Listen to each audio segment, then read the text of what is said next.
2017, Netflix posted this: "Love is sharing a password." 93,000 likes. The internet loved them right back. 6 years later, the same account was charging you $8 a month to share with your own kid. And if you opened Netflix at your mom's place, you got an error message asking if you really live there. And this February, The Verge published this: "Everyone is stealing TV. Pirate boxes at church festivals.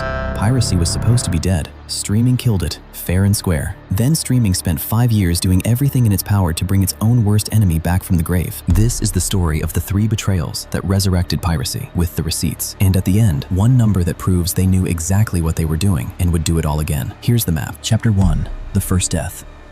Rewind to 2019. A Netflix subscription costs $12.99. That one login has The Office, Friends, half of Hollywood, and nobody's uncle needs a virus scan afterward. No pop-ups, no sketchy mirrors, no grainy rip with subtitles in a language you don't speak. One app, everything. Cheaper than a pizza. And you have to remember what that deal replaced. Cable, a $100 bill for 500 channels you never watched, rented boxes, hidden fees, and a customer service line designed to break your spirit. Netflix wasn't just cheaper, it felt like the good guys had finally won. And it worked. Visits to pirate sites for movies and TV collapsed to 104 billion in 2020, the lowest ever recorded by the people who track this stuff. 20 years of lawsuits and FBI warnings couldn't kill piracy. A good deal killed it in 5. Piracy was never defeated by lawyers. It was defeated by convenience. If you were online back then, you watched piracy die in real time. The torrent trackers went quiet. The forums that taught you which download button was fake turned into ghost towns. Not because anyone got arrested, because checking Netflix was easier than checking Cedars.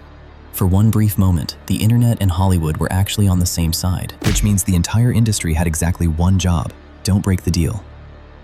So they broke it 3 separate ways, and every single one was dumber than the last. Chapter 2, The Prices. Netflix standard, $12.99 in 2019, $13.99, $15.49, $17.99, and this March, $19.99. 54% up, and that's the plan that still shows you ads if you sneeze wrong. And notice the trick underneath. The cheap plan in every ad. That's the one with ads in it. Netflix's ad tier went $6.99, $7.99, $8.99 in 3 years. 68% of subscribers sit on ad-supported plans now. You pay them, and then the advertisers pay them for you. Disney Plus is worse. It launched at $6.99, promising affordable family entertainment. It now wants $18.99. That's 172% in 6 years. HBO Max charges $21, which is bold for an app that changed its own name twice and still picked the one it started with. But the real scam is the scatter.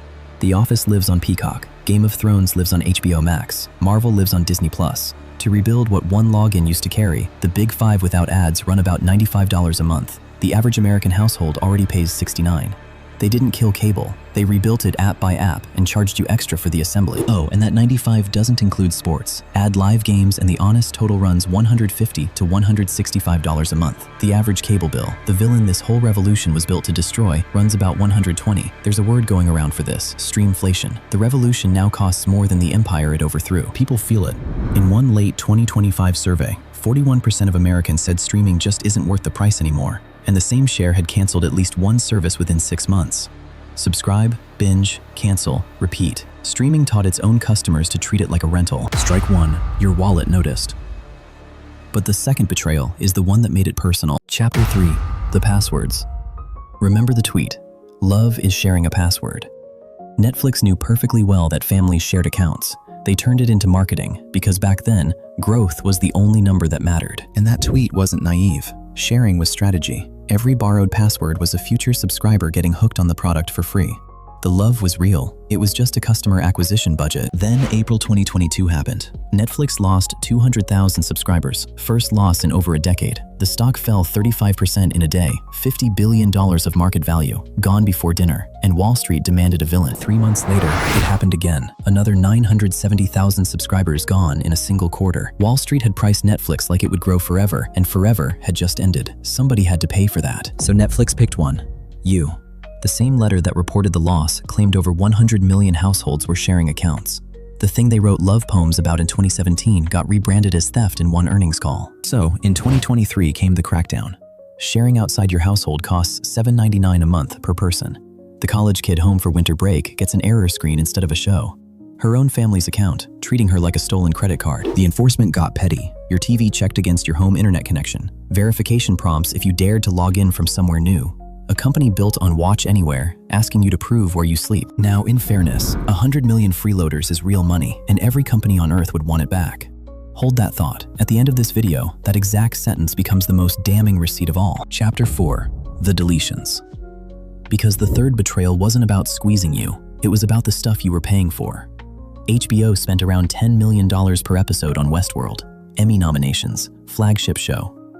In December 2022, they deleted it from their own service, on purpose, so they could stop paying the people who made it and write the rest off on their taxes. And here's the part that should genuinely make you angry. Westworld didn't just vanish. Warner licensed it out to free, ad-supported channels. Think about that. The show was taken away from the people paying $20 a month and handed to people paying nothing. Because the ad money was better than your loyalty, your subscription became the one place it couldn't live. The industry term is content impairment. Warner Brothers Discovery impaired about $3 billion of its own catalog, including Batgirl, a finished $90 million movie that no audience will ever see because the tax paperwork was worth more than the film. Westworld wasn't a one-off. In August 2022, HBO Max wiped 36 titles in one purge, 20 of them its own originals. Cartoons kids were halfway through, entire shows that now legally exist nowhere. The watch list you paid for turned into a revolving door. Disney saw all this and said, same. 76 titles vanished from Disney Plus in a single day in May 2023, next to a $1.5 billion write-off.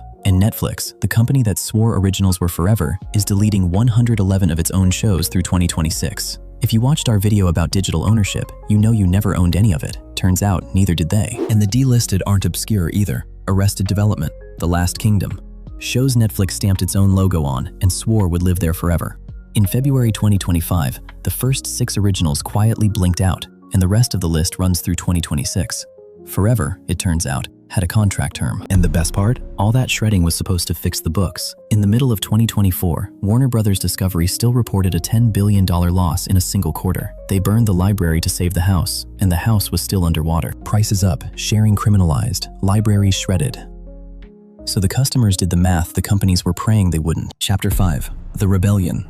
That falling piracy line, watch it turn. 104 billion visits, 112, 127, 141 billion by 2023, up 36% from the bottom and climbing while every app on your TV raised prices again. And look who's holding the flag. In one American survey, 76% of Gen Z admitted they've pirated content. But here's the twist. The pirates are paying customers. 80% of recent pirates also pay for 2 or more streaming services. They pay for what respects them and pirate what doesn't. Over half of Gen Z canceled a service in the past 6 months. In Sweden, 1 in 4 people pirated something this month. Manga piracy is up 347%.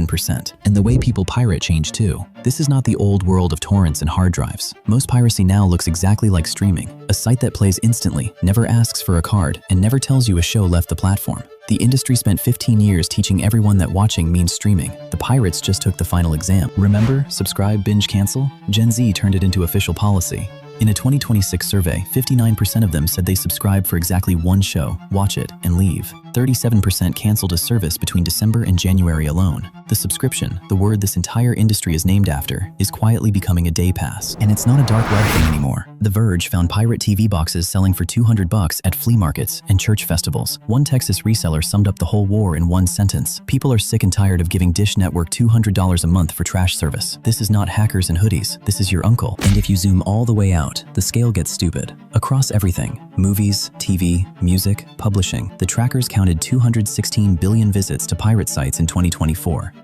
That is roughly 27 visits for every single human being on the planet. This isn't a leak anymore, it's weather. And before anyone makes piracy the hero, the damage is real. About $75 billion pulled out of the industry in 2024, on track for $125 billion by 2028. A US study put the job losses in the hundreds of thousands. Editors, sound engineers, crews. Pirates aren't the good guys in this story, they're the symptom. The industry's own forecasters saw this coming. One analyst firm projected the cumulative bill for US streaming services would pass $113 billion by 2027. And their expert put it in the driest possible way. Quote, "There is no consensus among stakeholders as to when it may begin to decline." Translation, nobody knows how to put this back in the bottle. So surely the companies learned their lesson. Surely betraying customers set them on fire. Chapter 6. The number. 19 million. That's how many subscribers Netflix added in one quarter at the end of 2024. The biggest quarter in company history. Right after everything you just watched. Revenue up 16%. Profit nearly doubled. Disney's streaming arm posted its first profit ever the same year. The betrayal didn't backfire.